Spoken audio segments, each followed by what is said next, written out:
Bueno, mi nombre es Teresa Roldán Soria, soy activista ambiental, defensora de los derechos humanos y somos parte del comité de acompañamiento de esta situación que sucedió en Escolásticas hace más de un año y también somos voceras de la Madre Tierra. ¿Qué es exactamente lo que pasa en Escolásticas? Pues mira, más de un año que empezó esta gravísima acción por parte de autoridades del estado de Querétaro, pues ahorita todavía siguen muchas acciones que muchas veces no se ven en medios, pero ahorita se está llevando a cabo el acompañamiento para que las compañeras y compañeros de Escolásticas tengan certeza y tranquilidad, porque está la licenciada, que estamos ahí cerca en relación al seguimiento de la recomendación emitida por la CNDH. ¿Pero qué pasa? O sea, llega el hecho de sí, ¿cuál fue? Lo que pasa es que en Escolásticas hay una dotación de tierras que incluye a los manantiales, se conoce como los sabinos y los manantiales. Esa es por dotación presidencial al ejido de Escolásticas se les dan estas tierras. Son tierras donde hay una hacienda, entonces hay un conflicto por este tema de tierras y de agua que es ya un conflicto antiguo con los que eran antes propietarios privados, sobre cuáles son los límites y si ellos son los propietarios o el ejido de estos bosques de sabinos y de estos manantiales. Es un conflicto agrario, insisto, ya de mucho tiempo atrás. Se habían llegado a algunos acuerdos y entonces esa zona de los sabinos que se dice que históricamente eran los baños de Carlota. Entonces es un lugar, además de hermoso, histórico, es un lugar simbólico para la comunidad.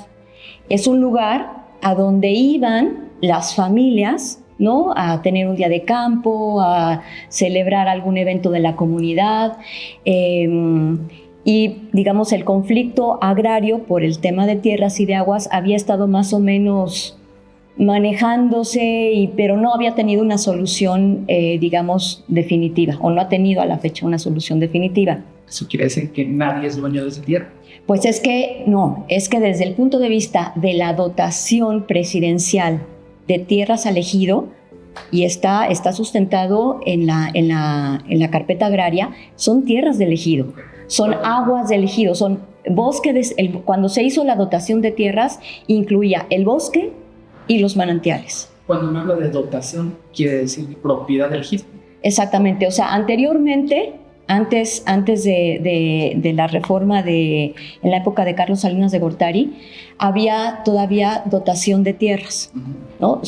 Era un proceso cuando se hizo todo el movimiento, en donde todavía los ejidos podían solicitar ante las autoridades de gobierno la dotación de tierras, ¿no? Entonces, la comunidad inició uno de estos procesos cuando estaba vigente la anterior ley agraria y obtuvieron una resolución presidencial que los dotaba de tierras y de aguas, que son estos bosques de sabinos y manantiales. La gente lo conoce así públicamente, le llaman los sabinos, que es una zona, insisto, no es lo que era antes, pero es un bosque de sabinos y manantiales. Ok. ¿Qué detona el conflicto? Me imagino que la posesión de la tierra y del manantial. Lo que detona el conflicto es, durante la época de pandemia, pues sabemos que se dijo que la gente no podía salir a espacios públicos, no podía hacer reuniones públicas, pero a nivel nacional y a nivel mundial fue en mayo, ¿no?, del año pasado que dijeron, pues la pandemia, formalmente había terminado. La comunidad determina que quieren festejar el Día del Niño dentro de los sabinos y el 29 de abril sucede que ingresan por el cauce del río hacia la parte del área de los sabinos. Que es una zona abierta, o sea, no era una zona ni bardeada ni cerrada, porque, insisto, estaba cerrada por el tema de COVID y el tema de pandemia, pero no era como que estaba cerrada. Sí, tenía con un candado. Pero por el tema de COVID. De COVID. Ajá. Levantaron la emergencia sanitaria y la gente de la comunidad decía, bueno, ¿qué pasó? ¿Por qué no podemos ingresar? ¿Por qué no abren los sabinos? Y es como ellos determinan pues que van a entrar a donde ellos Siempre por usos y costumbres siempre han ingresado, pero como estaba el candado, ingresaron por el lecho del río. Okay. ¿Quién se dice dueño de ese manantial? ¿O por qué aprovechan la coyuntura del COVID y dejan el candado? ¿Quién? Hay un particular que es en estos momentos se dice propietario de la hacienda, que está reclamando y que se dice propietario de esa zona de manantiales y de bosque. ¿Quién es? ¿Cómo se Se apellida Torres. Torres, que es una persona que tiene contratos con el gobierno por ciertas construcciones que ha ejecutado.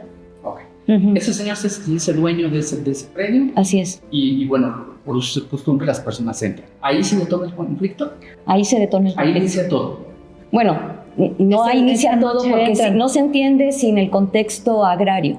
Sí, bueno, sí, claro, por supuesto. No, ahí no inicia todo. No inicia ahí todo, pero sí el conflicto de la violencia. El propietario del casco de la hacienda dice, esta es mi propiedad. Y entonces hubo un despojo a mi propiedad. Ok. E inicia una carpeta de investigación. Se inicia una carpeta de investigación por el supuesto despojo cuando, repito, eso por tradición, por usos y costumbres, eres un espacio público del ejido, que no estaba cerrado. Incluso hay un convenio en el que terminó uno de los antiguos juicios agrarios, en donde el propietario y los ejidatarios firmaron un acuerdo de que esa parte iba a quedar para servicio de la comunidad, o sea, iba a quedar abierto, y fue la manera de terminar el último juicio agrario. Pero en ese conflicto, Lore, ¿te acuerdas que nada más firmaron 8 ejidatarios? No estuvo toda la asamblea. Y es el documentito ese que existe, que son 8. No fue toda la asamblea. ¿Cuántos son los? ¿Tú sabes cuántos son del ejido? No sé ahorita cuántos integran el ejido. La mayoría son personas de tercera edad. Ya muy grandes. Ya bastante grandes. Y lo que sí sabemos es que el reconocimiento de las autoridades elegidas al interior de la asamblea no han tenido pleno reconocimiento por parte de las autoridades agrarias. Ese ha sido otro problema. Muy ligado, porque finalmente si a ti no te reconocen la personalidad, ¿cómo vas a defender los derechos del ejido? ¿Me explico? O sea, está conectado. Sí. Todo está conectado y finalmente deriva de un problema de territorio y de agua. ¿Se ejercita una acción penal contra esas personas o qué es lo que pasa? El propietario del casco de la hacienda presenta una querella por despojo. Ok. Y entonces, ¿hay órdenes de aprehensión o por qué los...? Hay órdenes de aprehensión, no obstante, el delito de despojo no es un delito grave. No es un delito grave. O sea, ahorita la prisión oficiosa, es decir, donde hay realmente delitos graves, es cuando, pues sí, hay prisión oficiosa. El despojo no es uno de esos delitos graves. Y sin embargo, Fiscalía emite órdenes de aprehensión contra las personas que supuestamente... ¿Fueron detenidas?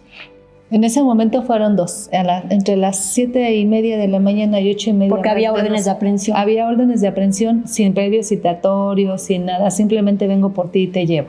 Ni siquiera. La delegada y Jonathan, y también iban por este hombre, se llama Sergio, el tercero que no quiso ninguna ayuda. No recuerdo. Una tercera persona que no la tenemos tan presente, pero nada más se llevaron en ese momento a ellos 2. Ok. ¿Hace un operativo? ¿Quién hace el operativo? ¿Quién lo encabeza? ¿Quién dispara? La gente de la comunidad empieza a salir. Por medio de sus grupos de WhatsApp empiezan a decir, oye, se llevaron a tal, se llevaron a tal. Y salieron pues a ver qué pasaba, pero no era una manifestación, no estaban diciendo y que regresen y que no, pues ellos ni sabían. Simplemente eran señoras que venían de la tienda, señoras que venían de la escuela con sus hijos. No fue todos vamos a congregarnos a ver qué pasa, ¿no? Fue de la misma gente que había entrado a celebrar el Día del Niño. Dijeron, o sea, ¿a qué pasa? ¿Por qué órdenes de aprehensión? ¿Por qué se están llevando a la gente? Okay. Entonces se congregaron y en ese momento empiezan o sea, fue un operativo, o sea, como si hubieran ido a detener al Chapo. O sea, bueno, no sé, pero... ¿Quiénes participan? Fueron alrededor de 300 elementos, ¿verdad? Entre ellos Antimotines con perros. armas de alto y muy grueso calibre. Ajá. ¿Cuál es la participación que tiene, a final de cuentas? Ya está el hecho y la participación de los colectivos. ¿Cuándo inician ustedes a retomar este caso?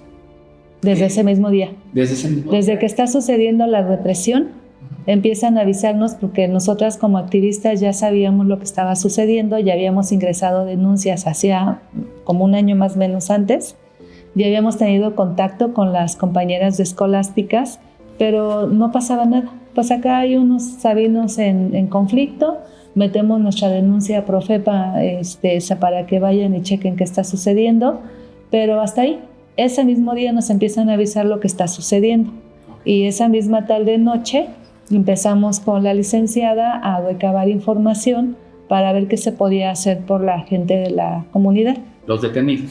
Es que ese día se detuvo no solamente a las personas que traían orden de aprehensión, insisto, una orden de aprehensión por un delito que no es un delito grave, ¿no? Pero bueno, así lo decidió la fiscalía, lo consideró que ameritaba órdenes de aprehensión.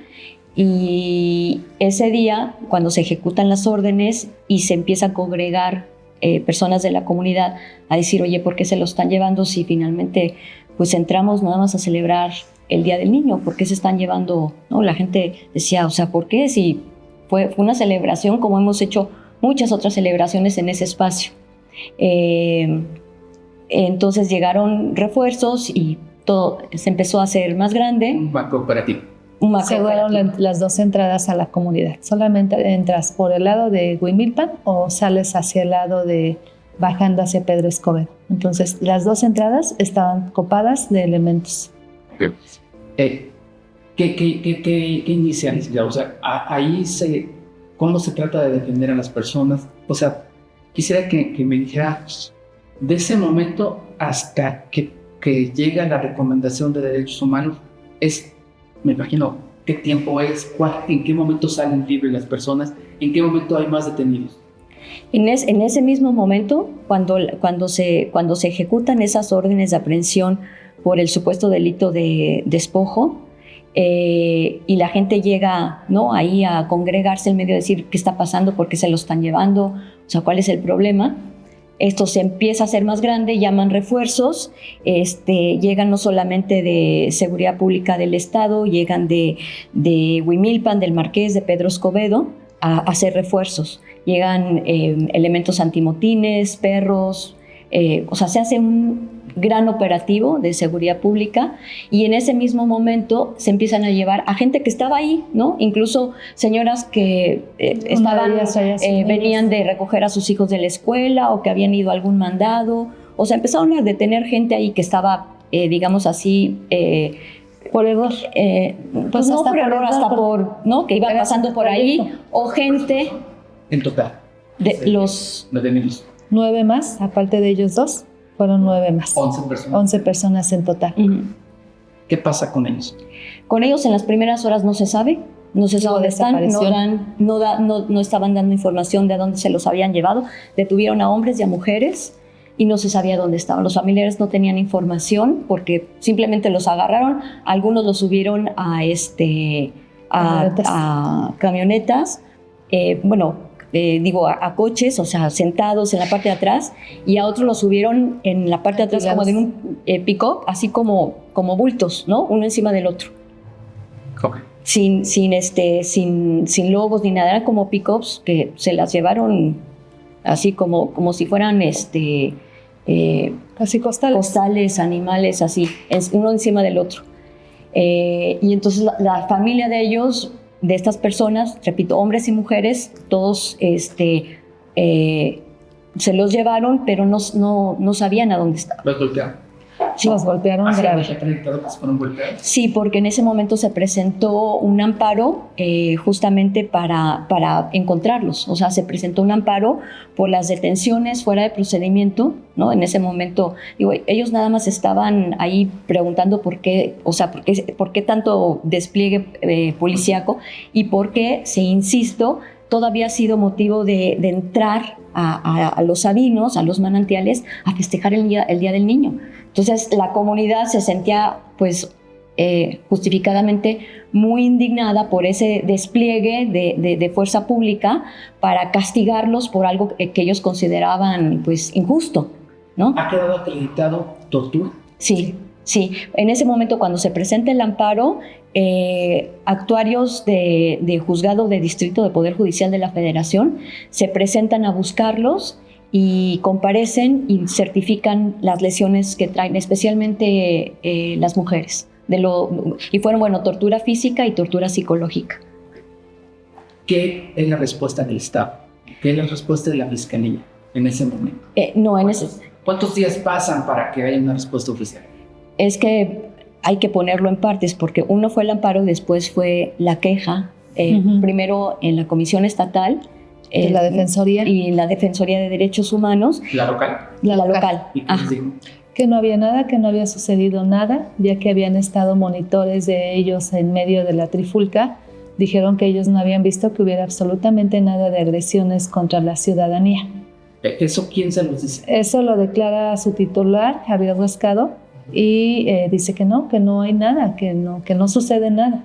Aceptan las relatorías, ingresaron relatorías de varias de las compañeras y compañeros que vivieron la represión. Inclusive se presentaron compañeras con golpes evidentes, con moretones evidentes a esta reunión, a esta presentación afuera de la Defensoría, y que se entregaron las relatorías. Otra de las compañeras que perdió los dientes porque les aventaron a los perros también. Y como la Defensoría dijo que no sucedía nada, fue por lo que tomamos la decisión de acercarnos a la CNDH el 4 de julio. Okay. Hay que nada más aquí hacer un señalamiento. La gente que se presentó, había gente que estaba ahí en la plaza porque fue en el centro, que estaba de paso, ¿no? O sea, que había ido a algún mandado, era la hora, había ido a dejar a los hijos a la escuela o a recogerlos. La gente no iba armada. La gente no iba armada, no sacó fue pistolas, una batalla campal, nada de eso. La gente iba, no llevaban nada. ¿Y la autoridad argumenta que estaban armados? La autoridad argumenta que hubo algunos que empezaron a aventar piedras. Ok. Nada comprobado. Hay un video de una persona. Sí. Hubo una persona que sí aventó piedra. Sí. Okay. Sí. ¿Y ese es el argumento básico para actuar de esa manera? Bueno, sí, el argumento, la pretendida justificación para empezar a... todo es, como viene en la recomendación, se trató de un uso excesivo de la fuerza por parte de las autoridades de fuerza de seguridad pública. Llegamos a la parte en donde la Comisión Nacional emite una recomendación. Luego de una investigación, ¿a cuántos meses? Fueron... Aquí hay que dejar en claro. ¿Fue abril, verdad, cuando vinieron? Sí. Que tener justicia en este país se convierte en todo un tema de paciencia, es un tema de persistencia incluso, ¿no? De a ver si no te rindes en el transcurso del test. ¿Cuánto se tarda en conseguir una recomendación? Lo que sucede es que la CNDH envía a diversos funcionarios y se hace una exhaustiva investigación en la comunidad. Estuve presente en algunas de las visitas porque se evalúa niños, se evalúa más de casa, personas obviamente mayores, no por menospreciar a los adultos, hombres masculinos, o sea, que tienen supuestamente siempre una mejor fortaleza, pero principalmente se basó mucho en este grupo vulnerable. Y la CNDH estuvo asistiendo. Sí se tardó, me dijo, al parecer, dice el visitador, que era porque estaba esperando que las personas que estaban en proceso fueran finalmente absueltas, que por eso no liberaban la recomendación. Pero iniciamos en julio de 2023 y la recomendación nos fue entregada el abril del 2024. ¿Qué dice la recomendación? La recomendación está pidiéndole al gobernador del estado de Querétaro, al fiscal del estado de Querétaro y a las policías de estos municipios que mencioné que hagan una reparación integral del daño. Una compensación y una garantía de no repetición. La disculpa pública. La disculpa pública. Y que hagan que den cursos de formación en derechos humanos a sus elementos de seguridad pública. Eso pasa en abril, esa es la recomendación de abril. Esa es la recomendación. ¿Cuándo la aceptan? No se sabe porque pues ellos tenían un margen para aceptar o no aceptar. O sea, las recomendaciones son así, no son obligatorias. Así funcionan las quejas de derechos humanos. Entonces, cuando se llega el tiempo de que cumplían a las víctimas, a la fecha no les han hecho la notificación, se las hacen a la comisión. Ya está solicitada una copia porque tienen que entregar un documento en donde cuando esté alguna de las autoridades a quienes se dirigen esta recomendación dice, pues yo no la acepto porque así es, ¿no? Así está en la ley. Las autoridades contra quien se presenta la queja pueden o no, tienen esta facultad, pueden o no aceptar la recomendación. En el caso de estas violaciones en las comunidades escolásticas, tenemos conocimiento nada más por información verbal de funcionarios de la Comisión Nacional que todas las autoridades del Estado de Querétaro la aceptaron, salvo la Fiscalía. Pero no tenemos el documento. Está solicitado, pero a la fecha no lo han entregado. Y no han ido con la comunidad, ni en la disculpa pública, ni en a la notificar no, porque se le notificó a Comisión Nacional de Derechos Humanos. Y Comisión de Derechos Humanos a la fecha, vuelvo a repetir, no ha entregado este documento que ya les fue solicitado para que las personas afectadas conozcan la razón por la cual Fiscalía del Estado no aceptó, en teoría, porque vuelvo a decir, no tenemos el documento, o sea, estamos nada más sabiendo por esto según lo que se notificó verbalmente por uno de los funcionarios de la Comisión Nacional y por lo que se ha dicho en medios de difusión, pero no hay un conocimiento certero en cuanto al documento que ellos sí tienen la obligación de presentar, de decir, ¿la acepto o no la acepto? Y las razones por las que no la acepto. ¿Cuántas personas afectadas son, de acuerdo a la recomendación?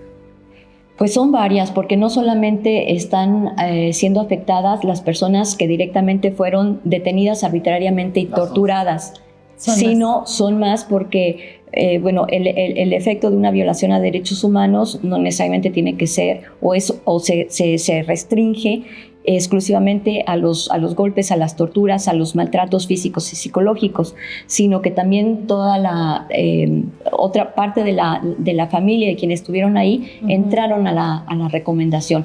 No necesariamente como detenidos, o sea, hay un sector de la recomendación que están catalogados como personas afectadas por haber sido detenidos fuera de procedimiento y hay otros que simplemente están como afectados. Inclusive entre los afectados hay un niño que falleció hace un tiempecito a consecuencia de las acciones que cometieron personas que trabajan para este supuesto propietario. Y esa mamá, a consecuencia de este niño que perdió, también está en la recomendación. Por eso reitero que no, como bien dice Lore, no fue nada más los que se detuvieron, son más personas las afectadas. ¿Cuál es la reflexión? ¿Qué les queda? Porque además, bueno, si ni siquiera tenemos nada claro, ¿no? Entonces es increíble que hay una recomendación, pero no está aceptado, ¿no? Lo que está muy claro, y ahí sí no hay duda, o sea, claro que hay cosas que todavía faltan, pero decir no hay nada claro, no. ¿Qué está claro? Que se cometió una violación grave a los derechos humanos en las comunidades escolásticas originada por un conflicto de territorio y de agua. 2, está clarísimo que cometieron tortura física y tortura psicológica. Eso está clarísimo, eso no hay duda. Está la recomendación de la Comisión Nacional de Derechos Humanos y está la certificación, repito, de un actuario judicial, de Poder Judicial de la Federación. Entonces, eso está claro. ¿Qué les deja? ¿Qué reflexión tienen acerca del actual del gobernador frente a esto? Pues creo que es muy positivo que haya, a reserva de que tengamos nosotros el documento oficial donde aceptan y no aceptan. Creo que fue muy positivo que el gobernador y los municipios hayan aceptado la recomendación. Ahora, de eso al cumplimiento, pues ya es todo un proceso, pero creo que es muy positivo que por lo menos el gobernador, Secretaría de Seguridad Pública y los municipios hayan aceptado la recomendación. Yo creo que es algo muy positivo que hay que destacar, porque pues quiere decir que por lo menos de palabra están en la línea de cumplir y hacer valer los derechos humanos en el Estado de Querétaro, de palabra, pero no la Fiscalía. Pero cuando sucedieron los hechos, liberaron. ¿no? Así es. Sí. Minimizar. Claro. Sí, pero o sea, Inclusive tenemos el caso de Fiscalía que no la reconoce. no solamente la negaron, desconocían lo que sucede en el Estado, porque en su momento Lupita Murguía estuvo diciendo que eran unos rijosos que habían cerrado las 57, y ese evento sucedió con las personas de Ajuchitlancito una semana antes. Entonces, de hecho, desconocen lo que sucede en el Estado. Pero es un punto, yo creo que sí es un punto a favor, que por lo menos de palabra se está aceptando por parte, insisto, de gobierno del Estado y de municipios. Lo que sí es muy grave, que es que digamos, la fuerza principal del Estado, que fue precisamente Fiscalía, no haya aceptado la recomendación. Desconocemos las razones, pero bueno, es evidente, creo yo, que las razones por las que no quiere aceptarlo, porque pues estamos hablando de un delito muy grave. El delito de tortura es un delito de lesa humanidad. ¿Qué reflexión tienen acerca del actual de derechos humanos estatal, del señor Rascal? Nos queda de ver. No hizo lo que le correspondía, no está para que la oficina se vea muy bonita, es para actuar en la calle y para respaldar a la ciudadanía. No trabaja para el gobierno estatal, trabaja para la ciudadanía, y aquí fue evidente que se inclinó hacia el lado opuesto. Fue omiso en su... Fue muy omiso. Omiso en él es, ¿no? Tendría que ser el ombudsman, el defensor del pueblo. Así es. Entonces fue omiso en la función que tiene como defensor del pueblo. ¿Qué sigue? O sea, ¿cuál es el camino? Porque a final de cuentas no se acepta por parte de Fiscalía. Todavía falta el trecho de que ya la aceptaron, pero pues falta algo. Claro. O sea, ¿cuál es el camino? O sea, ustedes como activistas, ¿qué hay que hacer? Hacer cumplir la recomendación y hacer cumplir... O sea, ¿no se van a rendir en esto? Pues hasta donde la gente quiera.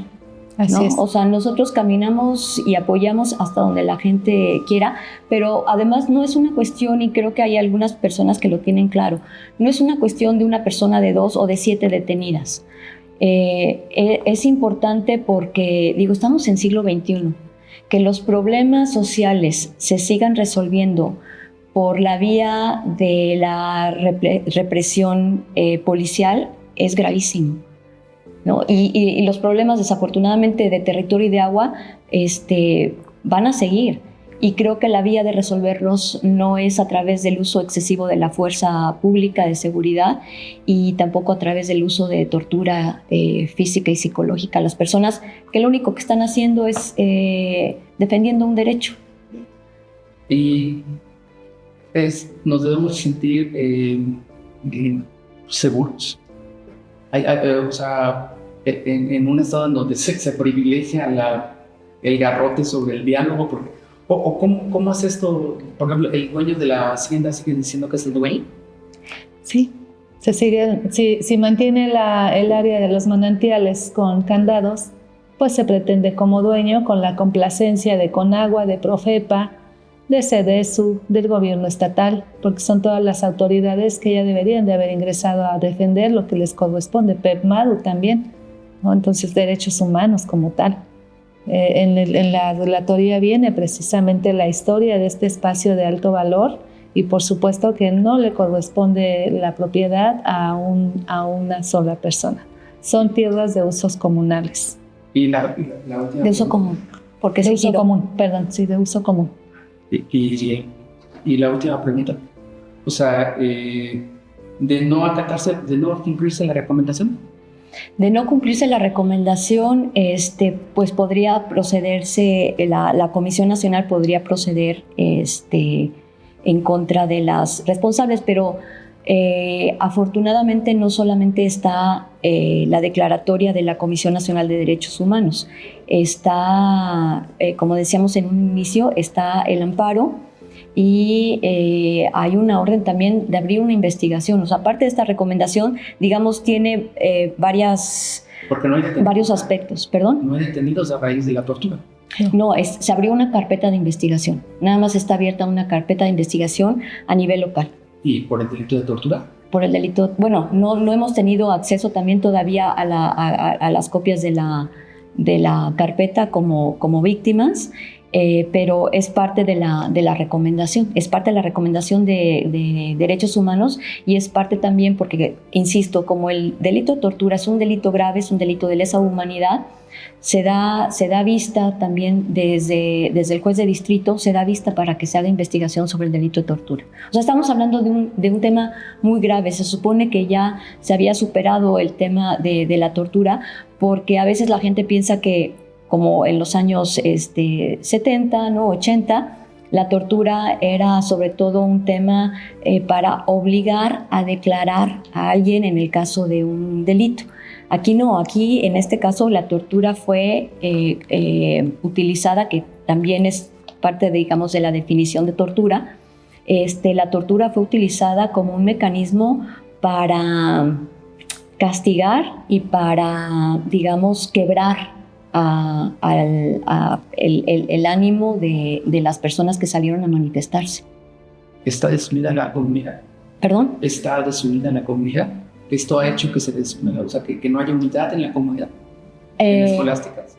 Hay algo de eso, pero sobre todo hay mucho miedo. O sea, ¿están viviendo una pesadilla? Sobre todo al inicio. Pesadilla. Sí, es que, bueno, hay que ponerse en el lugar de alguien. Al principio, la gente no quería ya ni salir a la calle. No, porque les habían dicho que ya no podían salir, que no podían tener reuniones públicas. O sea, una situación de veras pues grave, porque no fue solamente el hecho de haber llegado ese día, ¿no? con las más de 300 unidades, con el equipo antimotín, los perros. Es como si hubiera sido un operativo para ejecutar una orden de delito grave, ¿no? Tipo de narcotráfico. Y era la celebración del Día del Niño en tierras que tradicionalmente han estado y saliendo, o sea, era para celebrar un día de campo, un cumpleaños, ¿no? Es algo que la gente en la idea, en la conciencia colectiva de la comunidad, decir, ese es un espacio público. Es el único espacio que tenían, porque en el lugar existe la entrada y la salida como calles principales, calles que suben paralelamente, y solamente tienes el kiosco y a un lado los manantiales. Entonces ya les quitaron el área de los manantiales, ya los dejaron sin áreas de recreación. Miedo, o sea, hay mucho miedo todavía. Hay todavía miedo, menos que antes. Creo que la recomendación ha servido para que la gente termine de entender este proceso de violencia que vivieron, porque digo, no es fácil. Algunos han tenido acompañamiento psicológico porque las secuelas de la represión, las secuelas de las detenciones, de la tortura física y de la tortura psicológica no se desaparecen así de un día para otro. ¿Ustedes han sido amenazadas? No. ¿Hostigadas por el Estado? Yo sí. Sí, de hecho acabo de ir a la Secretaría de Gobernación a la Ciudad de México para volver a evaluar el nivel de riesgo que vivo. Justo a raíz de esta represión estuvo un vehículo blanco afuera de mi domicilio. Otra ocasión fue cuando llegó una persona directamente a sacar fotos al contorno de mi domicilio. Entonces estos dos eventos ya lo saben en la Secretaría de Gobernación y ya se está buscando más formas de protección hacia mi persona.